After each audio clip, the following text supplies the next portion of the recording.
नमस्कार साथियों। आशा है कि आप सब ठीक होंगे। जैसा कि आप देख रहे हैं कि आज की हमारी टॉपिक है कोण एवं कोण के प्रकार। तो आज हम कोण एवं कोण के सभी प्रकारों के बारे में विस्तार से जानेंगे। आपने देखा, हम लोगों ने पिछली क्लास में समतल ज्यामिति के अंतर्गत रेखा के सभी प्रकार को पढ़े और अब हम लोग पढ़ेंगे कोण तथा कोण के प्रकार। तो पहले हम लोग जान लेते हैं कोण किसे कहते हैं। कोण एक आकृति जो दो किरणों या रेखाओं से बनती है जो एक सामान्य समापन बिंदु साझा करती है, कोण कहलाती है। या यदि कोई रेखा अपने एक सिरे को स्थिर रखकर घूमती हुई अपनी स्थिति में परिवर्तन करती है तो रेखा के परिक्रमण की माप को कोण कहते हैं। या तीसरी परिभाषा देखते हैं, दो रेखाओं के झुकाव को कोण कहते हैं।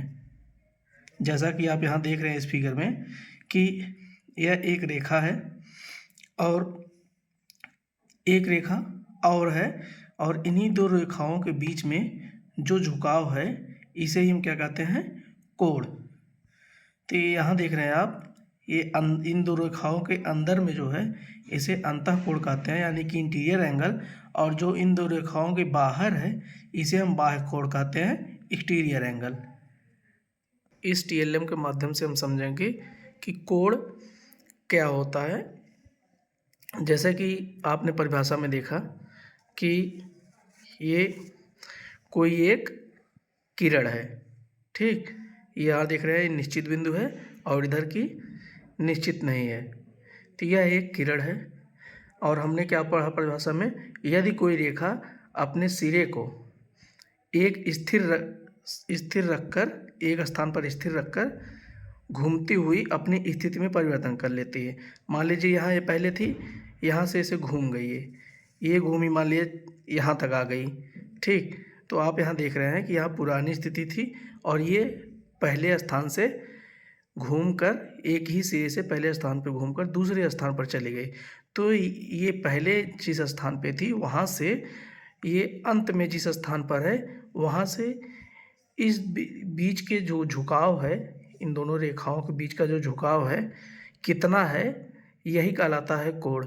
और इसका मापन हम अंश में करते हैं। तो जैसा कि हम लोग जानते हैं कि एक वृत्त के अंदर 360 अंश का कोण होता है, 360 अंश होता है। तो यहाँ मान लीजिए शून्य पर था, शून्य अंश पर था, यहाँ से खिसक कर 50 अंश आगे बढ़ गई तो इसकी वैल्यू जो आई, ये कोण, यही कोण है। ये जो झुकाव है इस रेखा का 50 अंश है। तो अब हम आगे बढ़ते हैं। जैसा कि आप लोग जान ही गए होंगे कोण किसे कहते हैं। मान लीजिए यही बढ़ के यहाँ तक आ गया, 170 तक आ गया, तो पहली स्थिति इसकी शून्य थी और दूसरी स्थिति इसकी 170 अंश पर है। तो यहाँ जो कोण बन रहा है 170 अंश का बन रहा है। अब हम आगे बढ़ते हैं, देखते हैं कि कोण के क्या क्या प्रकार हैं। कोण के प्रकार में हम लोग जानेंगे कि कोण कितने प्रकार के होते हैं। सामान्यतः कोण 6 प्रकार के माने गए हैं, लेकिन वैसे तो कोण कई प्रकार के होते हैं। तो पहला है न्यून कोण, यानी कि एक्यूट एंगल। ऐसा कोण जो शून्य से बड़ा परंतु 90 अंश से छोटा हो, न्यून कोण कहलाता है। यानी कि यहाँ से शुरू है ये रेखा, जहाँ पहली इसकी पुरानी स्थिति है, पुरानी स्थिति पर है मौके पे, तो मान लीजिए शून्य अंश पर है, तो यहाँ से ये बढ़ा, कुछ अंश बढ़ा, ये निश्चित नहीं कितना बढ़ा, कुछ अंश बढ़ा, लेकिन 90 अंश से, या 90 अंश होता है ये समकोण होता है, 90 अंश से कम है। यानी कि शून्य अंश से ज़्यादा और 90 अंश से कम, ना कि शून्य अंश हो और ना ही 90 अंश हो। इन दोनों के बीच में जो कोण बनता है वह न्यून कोण कहलाता है। हम अब टीएलएम में देखते हैं। जैसा कि आप यहाँ देख रहे हैं कि यह कोण शून्य अंश से थोड़ा सा आगे है, तो ये शून्य अंश से ऊपर और 90 अंश से नीचे, यानी कि शून्य अंश से थोड़ा सा भी बढ़ के और 90 अंश से कम रहेगा। यानी कि ना तो शून्य अंश रहेगा और ना ही 90 अंश रहेगा, इन्हीं दोनों के मध्य रहेगा। जैसे आप देख रहे हैं ना, ये यहाँ से लेके ऐसे पूरा ये 90 को टच नहीं करेगा, 90 से थोड़ा सा इधर रहेगा। यहाँ देखिए 90 को टच नहीं है ना, 90 से थोड़ा इधर है, तो ये न्यून कोण कहलाता है। अब हम आगे देखते हैं। अगला है हमारा समकोण, राइट एंगल। ऐसा कोण जिसका माप 90 अंश हो उसे समकोण कहते हैं, यानी कि वह कोण जो एग्जैक्ट 90 डिग्री हो वही समकोण कहलाता है। इसकी दूसरी परिभाषा देख लेते हैं। ऐसा कोण जिसे बनाने वाली दोनों किरणों के मध्य का झुकाव 90 अंश हो समकोण कहलाता है। मान लीजिए एक किरण ये है और एक किरण ये है, इन दोनों के बीच में जो कोण है, अंश है हमारा 90 अंश है, उसी 90 अंश को ही समकोण कहा जाता है। अब हम टीएलएम में देखते हैं। जैसा कि आप यहाँ देख रहे हैं कि ये 0 अंश है और ये देख रहे हैं 90 अंश है। एकदम ये जो सुई है इसकी एकदम 90 अंश पर एग्जैक्ट है। तो बस यहाँ से इस प्रथम रेखा से किरण से दूसरी किरण में बीच में जो अंतर है 90 अंश का है, इसी को हम समकोण कहते हैं। अगला है, देखते हैं अधिक कोण, ऑब्ट्यूस एंगल। ऐसा कोण जो 90 अंश से बड़ा परंतु 180 अंश से छोटा हो अधिक कोण कहलाता है। यानी कि समकोण 90 अंश जो है यहाँ बनेगा, यहाँ कहीं हमारा बनेगा, इधर इससे बड़ा, इससे ज़्यादा होगा, और ये सीधी रेखा जो है ये 180 अंश होता है, 180 अंश से कम, यानी कि ना तो 90 अंश होगा और ना ही 180 अंश होगा। इन्हीं दोनों के बीच में जो कोण बनेगा वो हमारा अधिक कोण कहलाता है। अब हम इसे टीएलएम में देखते हैं। तो जैसा कि आप इस टीएलएम में देख रहे हैं कि अभी हमारी जो सुई है, ये रेखा जो है, किरण जो कह सकते हैं, मौके पर ये 90 अंश पर है, एग्जैक्ट 90 अंश पर है। तो परिभाषा में कहा क्या गया है, ऐसा कोण जो 90 अंश से बड़ा हो लेकिन 90 अंश ना हो। 90 अंश से इसे हम थोड़ा सा बढ़ा लेते हैं, मान 90 से थोड़ा सा बढ़ गया, 90 अंश से बड़ा हो परंतु 180 से कम हो, यानी कि 180 अंश होना उससे पॉइंट सा भी कम हो, वह अधिक कोण के अंतर्गत आएगा। ये मान लीजिए यहाँ 90 अंश है, 90 अंश से बढ़ा, ये आया 180 अंश के थोड़ा सा पहले तक, यही क्या है हमारा 180 अंश के थोड़ा सा पहले और 90 अंश के थोड़ा से बाद तक जो है अधिक कोण कहलाता है। यानी कि 90 अंश से बड़ा हो और 180 अंश से छोटा हो, ये होता है हमारा अधिक कोण। अगला है, देखते हैं रिज कोण। हिंदी में इसके 3 नाम हैं, रिज कोण, रेखीय कोण, सरल कोण, और इसको अंग्रेजी में स्ट्रेट एंगल बोलते हैं। अब हम इसके बारे में जानते हैं। 180 अंश का कोण रिज कोण कहलाता है। ऐसा कोण जिसे बनाने वाली दोनों किरणें एक दूसरे की विपरीत दिशा में हो रिज कोण कहलाता है। यहाँ देख रहे हैं जैसा कि आप फिगर में, ये पॉइंट O है, पॉइंट O से पॉइंट A की तरफ, पॉइंट O से A की तरफ एक किरण गई है और उसके एकदम जस्ट विपरीत OB एक किरण है जो OA के विपरीत है। यहाँ देख रहे हैं आप कि यहाँ से इसकी दूरी में जो कोण है, अंश है, 180 अंश का है। थीटा इक्वल टू 180 डिग्री है। एक बात का आप सब ध्यान दीजिएगा, हमारी घड़ी चलती है क्लॉकवाइज, जो घड़ी जिस दिशा में चलती है उसे हम क्लॉकवाइज कहते हैं, और एंगल जो होता है उसका डायरेक्शन एंटी क्लॉकवाइज होता है, घड़ी की दिशा के विपरीत होता है। इस बात को सदैव ध्यान रखिएगा। अब हम इसको टीएलएम में देखते हैं।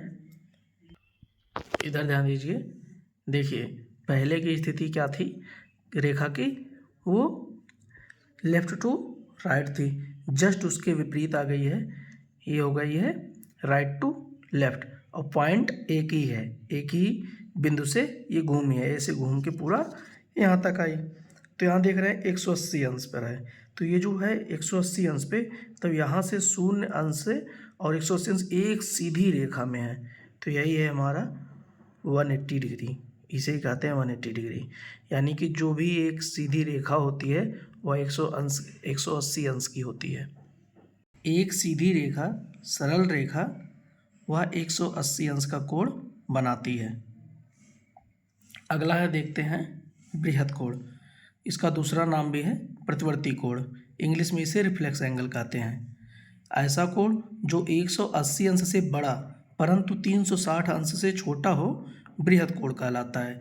यानी कि आप देख रहे हैं ना, ये सीधी रेखा थी, ये 180 अंश था, इसी से बड़ा इधर की तरफ आने लगे, घूमने लगेगी, और यहाँ घूम के जो पूरा कंप्लीट इसका हो जाएगा, चक्कर इसका पूरा कंप्लीट हो जाएगा, तो यहाँ 360 फिर दोबारा आ जाएगा।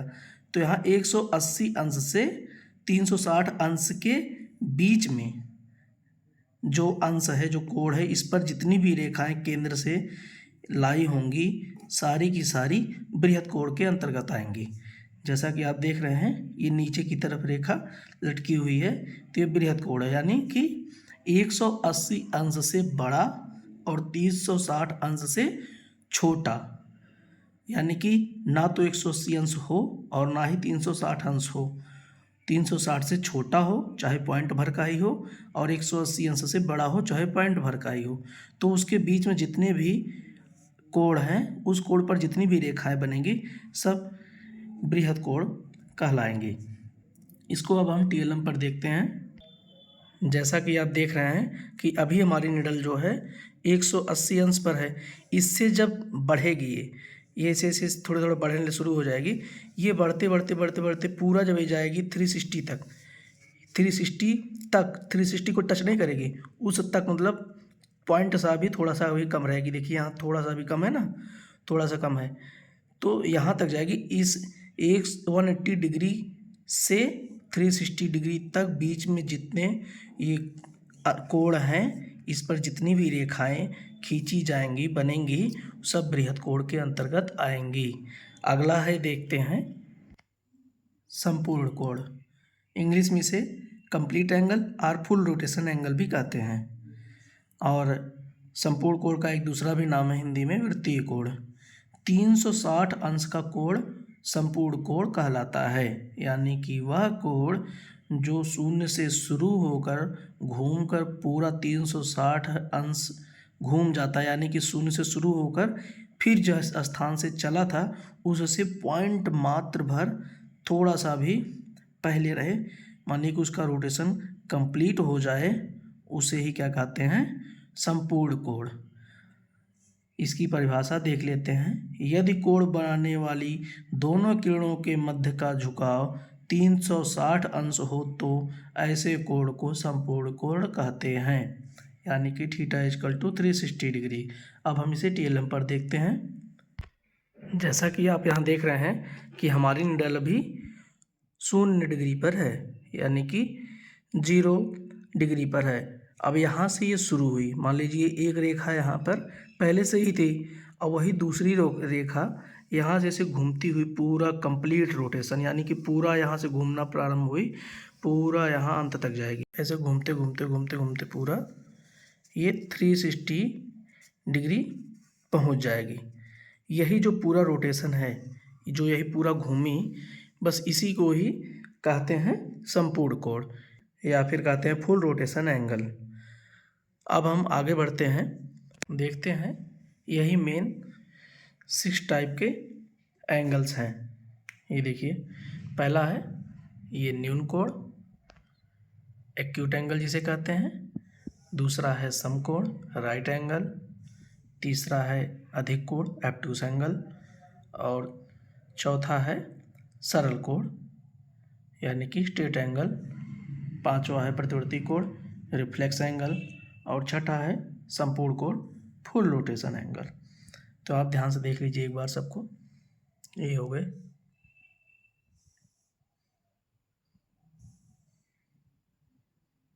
अभी तक हम 6 प्रकार के कोण के बारे में पढ़ चुके हैं।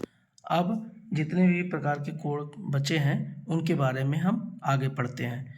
तो अगला है शून्य कोण, जीरो एंगल। यदि कोण बनाने वाली दोनों किरणों के मध्य का झुकाव शून्य हो तो ऐसे कोण को शून्य कोण कहते हैं, यानी कि एक किरण है या एक रे है, एक रेखा भी कह सकते हैं, ओ ए एक रेखा हो गई, इसी के ऊपर से एक रेखा और है ओ बी, एकदम एग्जैक्ट ओवरलैप है, बट ये आगे बढ़ी नहीं, यानी कि जिस स्थान पर ओ ए है वहीं अभी रह गई, तो इन दोनों रेखाओं के बीच का कोण का जो अंतर है शून्य ही रहेगा। जब कुछ नहीं बढ़ा तो शून्य ही बढ़ा, जब शून्य है तो शून्य कोण कहलाएगा।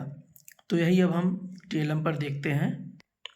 जैसा कि आप यहाँ देख रहे हैं कि ये जो हमारी रे है अभी मौके पर 0 अंश पर है। इसी के ऊपर से एक रे और है जो वह भी 0 अंश पर ही है, यानी कि अभी 0 डिग्री से बढ़ी नहीं है, उसी पर रह गई। तो इन दोनों किरणों के बीच का अंतर जो है 0 अंश है, तो इसलिए इसको हम शून्य कोण कहते हैं। अगला है हमारा पूरक कोण, जिसका दूसरा नाम भी है कोट पूरक कोण, कॉम्प्लीमेंट्री एंगल इसको इंग्लिश में कहते हैं। ऐसे दो कोण जिनके कोणों के माप का योगफल 90 अंश होता है उसे पूरक कोण कहते हैं। अब यहाँ आप फिगर देखेंगे, ध्यान देने वाली बात, नोट करने वाली बात यह है कि ये जो पूरक कोण होते हैं इन दोनों कोणों का योगफल जो है, इनको जो हम ऐड करेंगे, ये मान लीजिए एक कोण है AOB और दूसरा कोण है BOC, इन दोनों को जब भी हम जोड़ेंगे तो इनका योग यानी कि इनका एडिशन जो है 90 डिग्री आएगा, यानी कि θ1 + θ2 = 90 डिग्री। इसे ही कोट पूरक कोण कहते हैं, पूरक कोण कहते हैं। यानी कि θ2 जो है θ1 का पूरक है। जब पूरक मतलब जानते हैं क्या होता है, जिस चीज़ की कमी हो उसको अगर उसमें जोड़ दें और जितना हमें चाहिए अगर मिल जाए तो हमारा पूरक कहलाता है। तो आप यहाँ देख रहे हैं कि θ1 θ2 का पूरक है और θ2 जो है θ1 का पूरक है। तो अब हम देखते हैं आगे, angle AOB plus angle BOC दोनों को जोड़े तो हमें 90 अंश मिला। यानी कि इससे यह सिद्ध हुआ कि एंगल AOC जो है, एंगल AOC जो है यह 90 डिग्री का है। तो जब भी दो कोण आपस में मिलेंगे, जोड़े जाएंगे तो 90 अंश का कोण बनाएंगे। तो जो शुरुआती रेखा है और जो अंत वाली रेखा है, दोनों के बीच का जो कोण है 90 अंश का होता है। अब हम देखते हैं, मान लीजिए कि पहला ये जो AOB है इसका जो है मान जो है θ1 का मान जो है 40 डिग्री है और दूसरा जो है BOC इसका मान है 50 डिग्री। तो θ1 40 θ2 50 दोनों को जोड़े मिला 90। तो 90 = 90 left hand side = right hand side.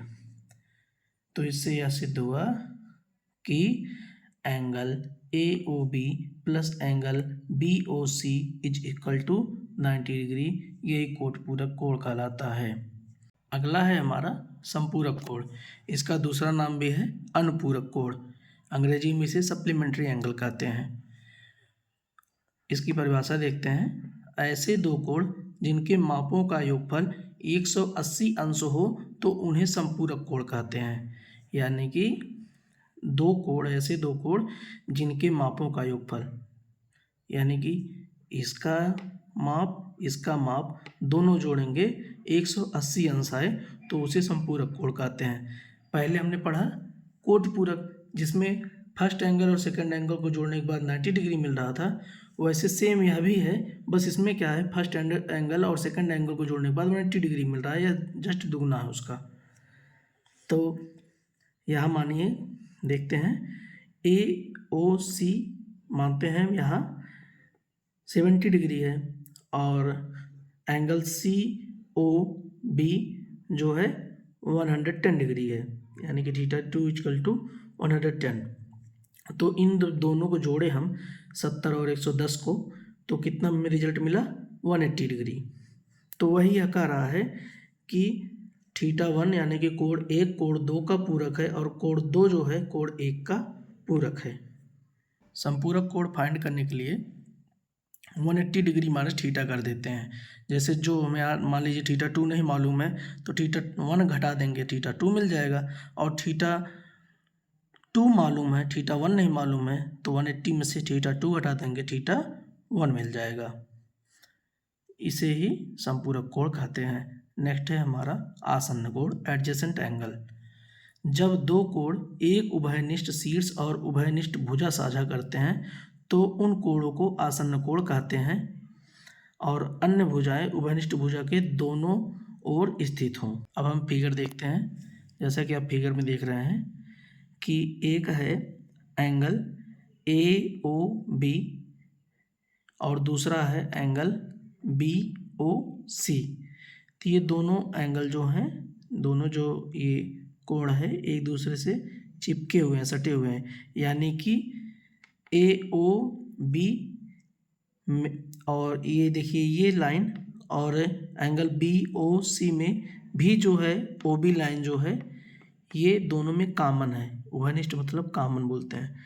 तो यहाँ आप देख रहे हैं कि ये लाइन जो है इस कोण को भी बनाने में मदद कर रही है और ये लाइन इस कोण को भी बनाने में मदद कर रही है। तो ये दोनों में भी कॉमन है और ये दोनों कोण जो है एक ही शीर्ष पर हैं। ये शीर्ष को इंग्लिश में कहते हैं वर्टेक्स।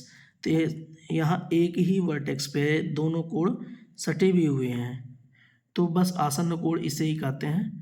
यही समझाने की कोशिश की गई है इसमें कि एक जो है कॉमन रेखा हो यानी कि भुजा हो और एक कॉमन शीर्ष हो, उसी पर जो कोण जो सटकर बने हुए होते हैं आसन्न कोण कहलाते हैं। नेक्स्ट है हमारा शीर्षाभिमुख कोण, वर्टिकली अपोजिट एंगल।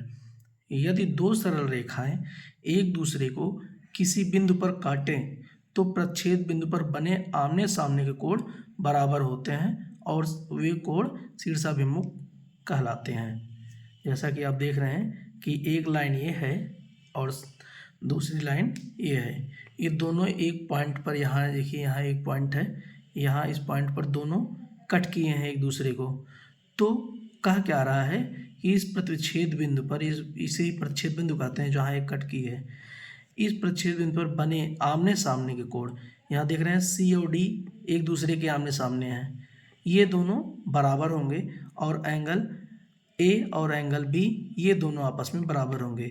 शीर्षाभिमुख कोण इसे ही कहते हैं, एक दूसरे के सामने। शीर्षाभिमुख इसे क्यों कहते हैं? शीर्ष एक ही वर्टेक्स को ये सब साझा कर रहे हैं, ठीक। भिमुख मतलब सामने, एक ही शीर्ष पर बने दो आमने सामने के कोण आपस में बराबर होते हैं, इसे ही शीर्षाभिमुख कोण कहते हैं। जैसा कि आप देख रहे हैं कि यहाँ angle A equal to angle B, angle A equal to angle B और दूसरा है angle C equal to angle D, ये दोनों हैं शीर्षाभिमुख कोण, दो दो के पेयर बन रहे हैं। नेक्स्ट है हमारा संगत कोण, करिस्पॉन्डिंग एंगल। किन्हीं दो समांतर रेखाओं को जब तिर्यक रेखा काटती है तो संगत कोण आपस में बराबर होते हैं। तो जैसे देख रहे हैं आप, एक लाइन है L और दूसरी लाइन है M, ये दोनों समांतर हैं यानी कि पैरेलल लाइन है। इनको एक तीसरी रेखा I और तिरछे से तीसरी रेखा N I और तिरछे से इसको काटती हुई निकल गई। तो अब ये कह रहा है कि दो समांतर रेखा हो, तीसरी लाइन आके काटती हुई निकल जाए तो संगत कोण आपस में बराबर होते हैं। संगत कोण मतलब समझ रहे हैं कि यहाँ देख रहे हैं एक कोण ये बना, एक ये बना, एक ये बना, एक ये बना, और दूसरी साइड देख रहे हैं दूसरी रेखा पर एक कोण ये बना, एक कोण ये बना, एक कोण ये बना, एक कोण ये बना। तो संगत कोण है क्या इसमें? एक का संगत यहाँ पर 5 है और 2 का संगत 6 है, 3 का संगत 7 है और 4 का संगत 8 है।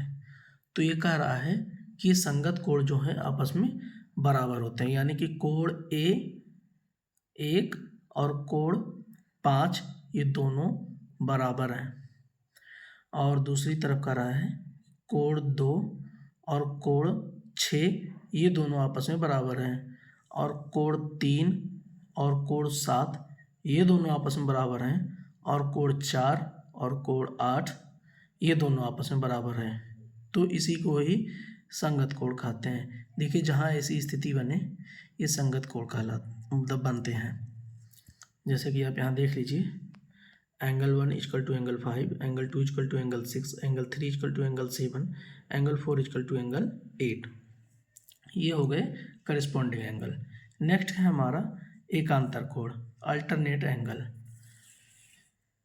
देखिए एकांतर कोण का एक दूसरा भी नाम है वैकल्पिक कोण। किन्हीं दो समांतर रेखाओं को कोई तिर्यक रेखा काटती है तो एकांतर कोण के युग्म समान होते हैं।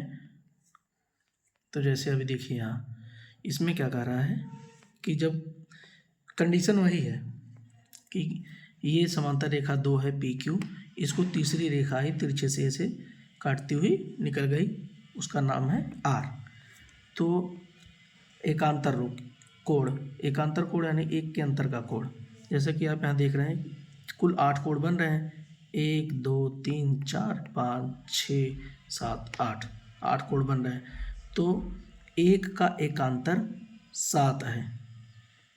ठीक, देखिए इसे कहते हैं बाह्य एकांतर कोण। तो बाह्य एकांतर कोण में कौन कौन से हैं? एंगल 1, एंगल 2, एंगल 7 और एंगल 8। और अंतः एकांतर कोण में है कोण 3, कोण 4, कोण 5, कोण 6। यानी कि जो बाहर से हैं उसे बाह्य एकांतर कोण कहते हैं और जो अंदर हैं उसे अंतः एकांतर कोण कहते हैं। तो 2-2 कंडीशन बनती है, 2-2 का पेयर ही बनेगा। जैसे कि आप यहाँ देख रहे हैं 2 इधर है 2 इधर है, तो 2 का ही पेयर बनेगा। टोटल 4 है तो पेयर 2 का बनेगा, और अंदर भी टोटल 4 हैं तो पेयर 2 का ही बनेगा।